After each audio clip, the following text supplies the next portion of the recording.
Hi friends, మీ ఇంట్లో కూడా ఇలా బీరకాయ చెక్కు తీసే వాళ్ళు ఉన్నారా? మరి చూపించవా? ఇక్కడ చూడండి, మా సుమా చూడు ఎలా తీస్తుందో. ఇలా తీస్తారు ఎవరన్నా? సుమా అలా తీస్తారా? అవునా? అరే నువ్వు ఆడపిల్ల పనులు భలే చేస్తున్నావే. హాయ్ ఫ్రెండ్స్, ఇక్కడ ఉన్నారు ఇంకొక మా సిస్టర్ గారు. రొయ్య పట్టు చేస్తున్నానండి. నేను రొయ్య పట్టు ఒలుస్తున్నాను.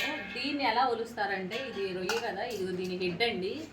ఈ హెడ్ పీకేసి ఇవి ఇట్లా తీయాలి. చిన్నవి కదా, కొంచెం టైం పడుతుంది ప్రాసెస్, బట్ తీస్తున్నాను.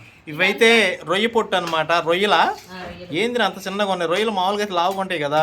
ఇవి ఎండు రొయ్యలు అన్నయ్య. రొయ్య పొట్టు వేరు, రొయ్య పప్పులు వేరు. ఇవి చిన్న రొయ్యలు అంటారు. Okay okay. రొయ్యలు డైట్ చేసినాయి. ఓకే, రొయ్యలు అయితే డైట్ చేసినాయంట ఫ్రెండ్స్. చూడండి, ఇవి అయితే రొయ్యలు.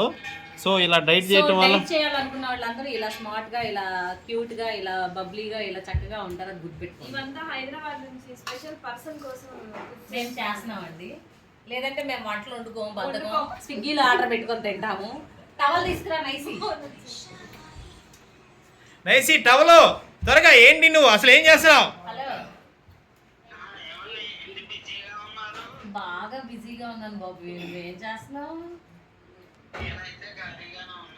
అవునా, అందుకే మాట్లాడడానికి చేశారా?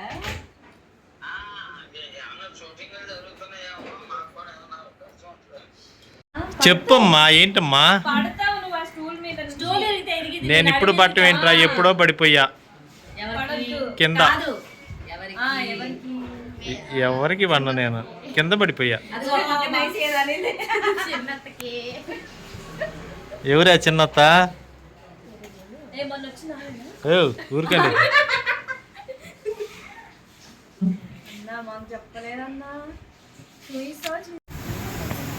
కొయ్యి కొయ్యి సుమా, కొయ్యి కొయ్యి, కొన్ని కొయ్యి, కొన్ని కొయ్యి, కోని కొయ్యి, కోయి కొయ్యి. స్పెషల్ అన్నా ఏంటి? మీకోసమే స్పెషల్ గా కర్రీ చేస్తున్నాం, బీరకాయ రొయ్యలు. ఓకే ఓకే, కానీ కానీ గవగవ కానీ అండి, ఆడ వెయిటింగ్.